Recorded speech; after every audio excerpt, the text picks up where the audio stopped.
is a fail. I was supposed to be out there by now. It's 7:21 in the morning. I was planning to go crab snaring, trying to be out there by first light or sunrise. I just slept through my alarms and never got up.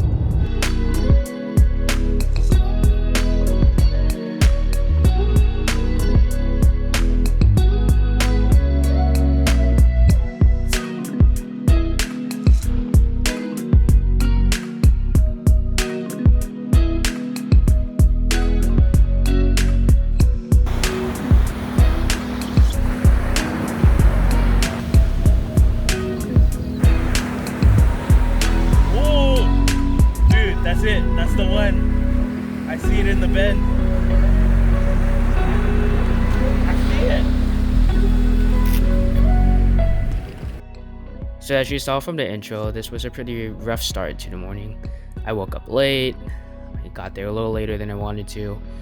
And because I was still really excited about crab snaring, I decided to bait up my snare and toss it out as soon as I could. And unfortunately, what ended up happening is I didn't let go of the line enough, and so the braid actually cut into my finger as the snare was going out. I'll put a quick photo so you see what I'm talking about. It doesn't look too bad in the photo, but it hurt pretty bad and it was definitely bleeding quite a bit. The photo was already after I had got the bleeding to stop. And unfortunately, that's what happened. I got that nasty cut. And if anyone has any suggestions actually about how to cast the snares out further without the sleeve, I'm kind of curious because I see other YouTubers and other people who don't necessarily wear that little gloves and they don't have any issues like this. So I'm just wondering what you guys do to protect your finger. Is there a particular technique that I don't know? Maybe just leave it down below if you have any thoughts. Anyways, it was the morning was rough, but once the crab snaring started, it was pretty fun. Unfortunately, a lot of them were undersized dungies. Some of them were rock crabs. I got a pretty decently sized one. It was pretty much the same size as a keeper dungie, which was crazy to me. I've never seen a rock crab that big. Again, I haven't caught that many, but when I see something that size, I get all excited about it. To sum it up, even the people who were going out in their kayaks and stuff on the beach, we got to talking to some of them, and they say the exact same thing. A lot of the dungies were undersized, a lot of females.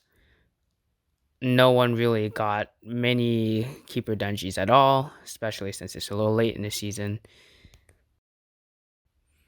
I did have a question for anyone who's watching. Have any of you ever killed a crab with snaring? The reason I ask is you'll see in one of the videos here that the crab was really small and maybe only the size of my hand, and I could tell that it was probably recently molted. The exoskeleton was still pretty soft, kind of brittle, and when I had snared it, I noticed that actually the snare went through half the body, and more likely than not, I assume that Dungeness died after I tossed it back in the water. I'm just kind of curious, is this a common thing that anyone who goes crab snaring experiences? Because I've never seen that before. Again, it's only my second time. I did get a pretty cool dungie. It was undersized, but the coloration was pretty cool. Just to kind of see some of the genetic variations in some of these. It had a purple hue to it. I'm just kind of curious to see what other colors dungies have been that you guys have caught.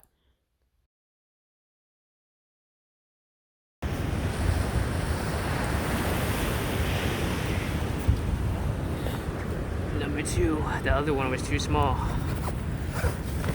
And the other one was a dungie too.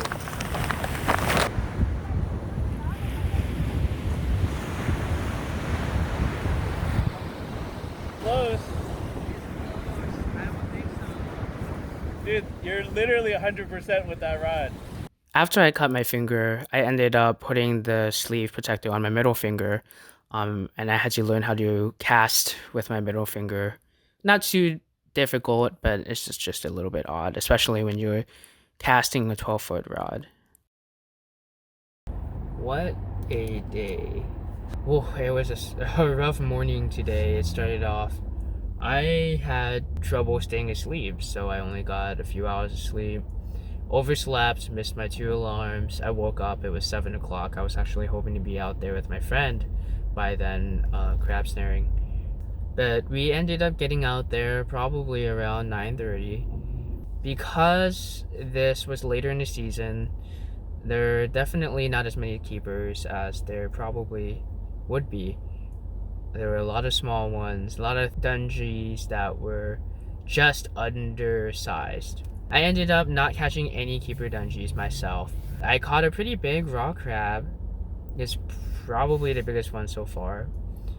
So it came back with 2 raw crabs. My friend actually got a keeper dungeon near the latter half, as well as a raw crab, and he was nice enough to give it to me.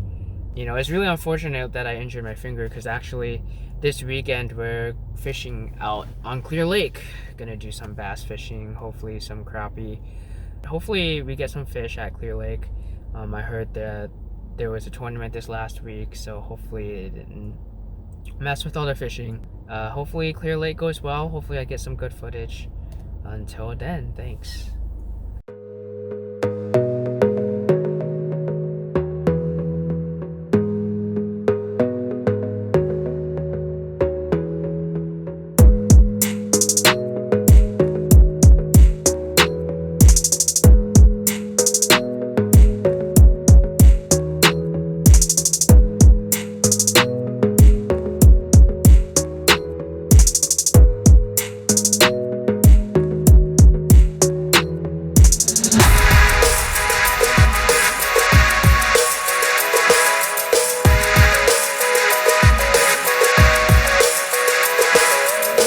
This Clear Lake trip was pretty much a bust.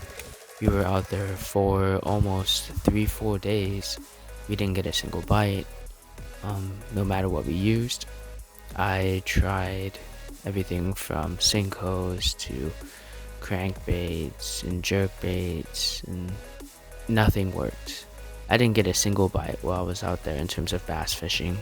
On one of the days out there, I was getting ready to come back in. I had just stepped off of my kayak back onto the dock, and unfortunately, my phone was in my PFD, and I guess the PFD wasn't zipped up all the way. So my phone fell right into the water, right next to the dock. I had to jump in and feel for it with my feet because I couldn't see the bottom. It was maybe like 4.5 feet or so, but of course, Clear Lake actually isn't clear. I was lucky enough to get my phone back, and luckily it still works.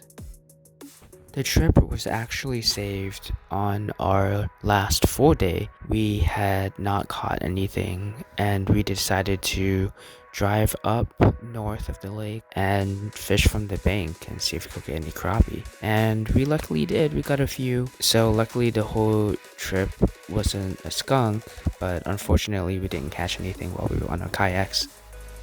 One of the great things about this trip was that I actually got to use my kayak.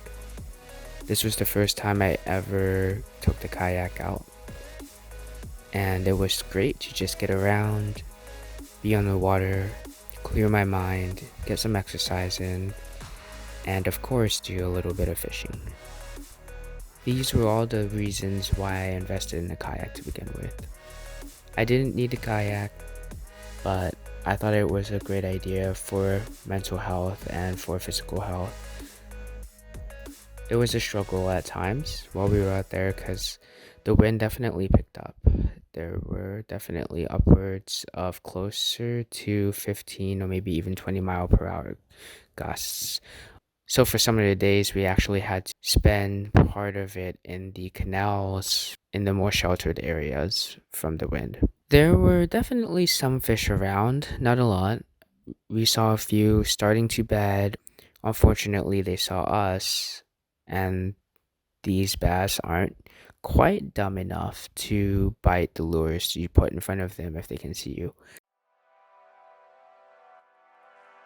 After I got back, I felt that the kayak needed washing every time, but Clear Lake wasn't that clean, so decided to give it a quick wash, and Add a couple more decals I want to slap on, so that's what you're seeing here. If you made it this far to the end, thanks for listening in. I'm surprised anyone would, but there's more for my own reference. Hopefully next time I actually catch something while recording and I don't drop my phone in the water. So thanks again for watching. Until next time.